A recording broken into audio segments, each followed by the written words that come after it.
But bring them back. They should bring back the wife beater. Like if you agree. Great.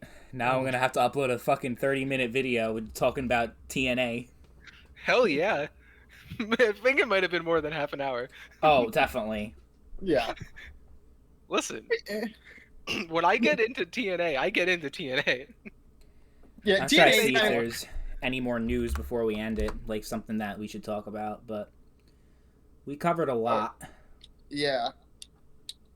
Says AEW morale has improved with CM Punk gone. No shit. Oh yeah, apparently it was like the report I read said it's like a dark cloud was lifted. And apparently they had the backstage report is that everyone had fun at the weekend shows. Zelina Vega says she wants Punk in WWE. Hell yeah, she did. Zelina Vega's awesome. Yeah, it's like I would say, it's like what Mark Henry said though. It's like basically now that CM Punk's gone, there's the no more quote-unquote excuses now. problem is Like, gone. Yeah. So like if there's any more bullshit backstage, well then you know that the whole thing about it all being on Punk is bullshit. Yeah. That's true. And I think there is, going to be more issue. I don't think they're going to get reported about as much now, because that's the thing. The shit with Punk, it was very newsworthy because it's CM Punk. He was a big name. Because if you really think about it, like the whole Andrade Sammy Guevara issue or the Eddie Kingston Guevara issue didn't get a lot of news report and stuff as much as Punk and the Elite did, or Punk and Jack Perry did. Yeah. They also more news. It was yesterday, but they also released Ace Steel. I know. I heard about that's that. a shocker. So unless he asked for it, it's kind of fucked up. Because they would have had no reason to release him unless he asked to be released. Well, let's see. You have the three guys besides Tony Khan that have the most power in the company. Ace Steel got in a fight with all three of them, and the three of them hate him. Of course, he was going to be let go. You know, we knew it was going to happen. Yeah. I mean, true, but like they brought him back, so like for CM Punk specifically. Now that Punk is not there, I'm just saying it's true. I'm just saying it's a fucked up reason to release someone just because Punk ended up getting fired. Because Ace Steel wasn't involved in the most recent thing. He was only involved in the one from last year. Well, that was the whole thing. Remember when Collision? It feels like a lifetime ago because all this fucking news that's happened. But when Collision first premiered, CM Punk was removed from the advertising. Remember, because he was basically like saying, "I don't think I'm going to come back because you're not bringing back Ace Steel."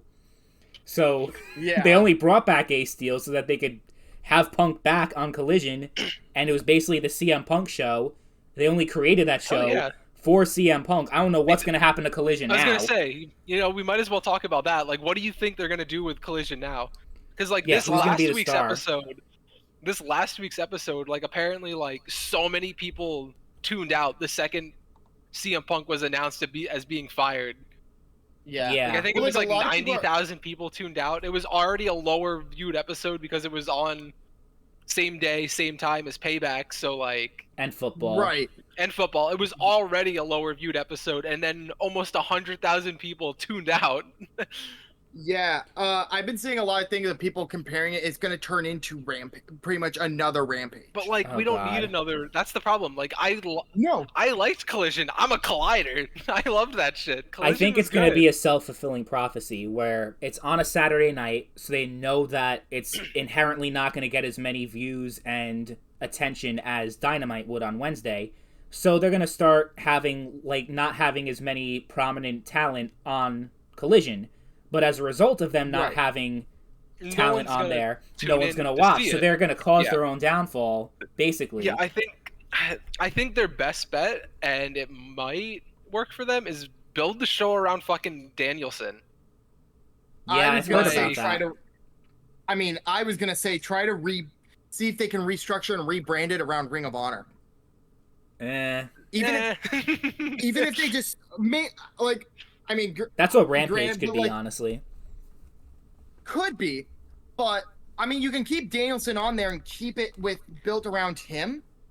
but you can bring on more of the Ring of Honor stuff and showcase more Ring of Honor stuff. I mean, especially since Castagnoli is already the Ring of Honor World Champion. I mean, true, but like the network didn't want to pick up Ring of Honor. That's like, the reason why it's on that streaming thing. Like if they start doing that, no one's gonna be happy. The network's not gonna be happy. Fans aren't gonna be happy. I'm not gonna be happy. Well, like they can. It could be a slow thing. I like obviously, Ring of Honor. You know, obviously, don't start calling it Ring of Honor Collision.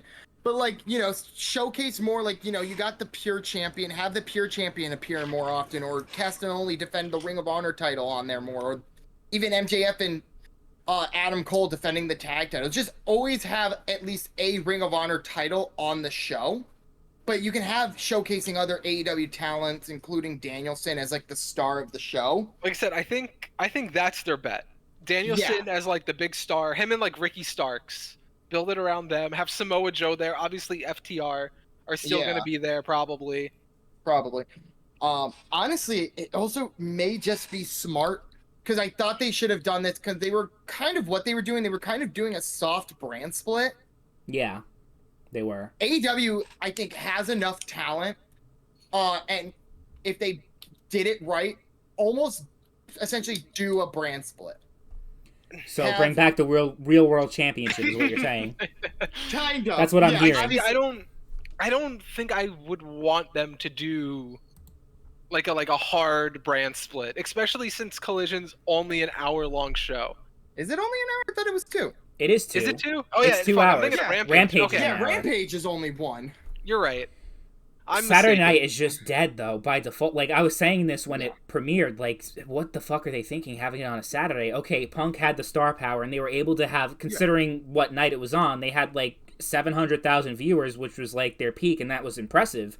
Yeah. But it's like something's got to give eventually. It's like I don't know how they can sustain this show. I was discussing with Justin as well. What are they going to do in April when Mania happens? Like they just have a throwaway show, yeah, like they did with Payback, and they're gonna have to do with like every other, like literally like 1 out of 4 of their shows every month is gonna have that problem because they do the pay-per-view every month on a Saturday. You know? Yeah. Right, and like it's one thing when you're doing it against like a normal B pay-per-view because you may get people who just go, nah, I don't really give a shit about this WWE pay-per-view this month and stuff because the booking didn't work out. But even against Payback, they got slaughtered. You know? Right. Yeah, but WrestleMania, there's going to be almost nobody viewing that. Like it almost may be smart to do a highlight show that week. Because it would be different if that they might. Yeah. If we were still in the period where you had to pay $50 for every WWE show, but now you pay $6 a month for Peacock. Yeah, exactly. And like, I don't know. I think if you still were $50 a month, yeah, that would help them out in the regular month. They'd still get slaughtered at Mania. Well, yeah, at like True. any major pay-per-view, SummerSlam, Royal Mania, Rumble. Yeah, those Survivor Series, Survivor Series, they're gonna get fucked. They would get fucked. But like, I think on like a Payback, if you had to spend like $50-$60 for Payback, yeah, people would either illegally stream Payback, which I mean, so many people already do, right? Because even fuck spending $6. Yeah, and then they might do little like better numbers then. I mean, to be fair, there's probably a lot of people who like watched Collision like the next day or whatever. So like the numbers could technically be higher. It's just the live watching wasn't as high. Which is what a lot of them care about, kind of. Yeah, it's what they go on. I'm just saying, like with the way people watch wrestling now, ratings aren't always the best thing to go off of. Right. But yeah, like it's so obviously different. it still like helps. we were talking about Impact. Back in 2011, 2012, Impact Wrestling on Spike TV pulled in 2 million viewers per episode. I was gonna say, like, they were getting like 2 million, 3 million. Like they were These getting. days, when Raw gets like 1.5 million, that's cause for celebration. So yeah, like it's definitely 2 million changed a lot. is like a good thing for like SmackDown or Raw or whatever. Like that's like high numbers. So a lot of it is people just don't like, because back then, like I saw like the data, like just about like how people's viewing habits have changed. Like 10 years ago, it was about 70 to 80% of all households had cable TV, and now it's like 40% and dropping. So the fact that these shows are not streaming, Like they stream the next day on Hulu, but that doesn't fucking count. Like Right. I think Like that's something that they should need to adapt to in the future in order for these Yeah, shows like- to stay relevant. Yeah. Honestly, Because like if you look at like even this last week's Collision, it was probably still like one of the highest watched, obviously like non-sports shows, highest like watched show on at that time.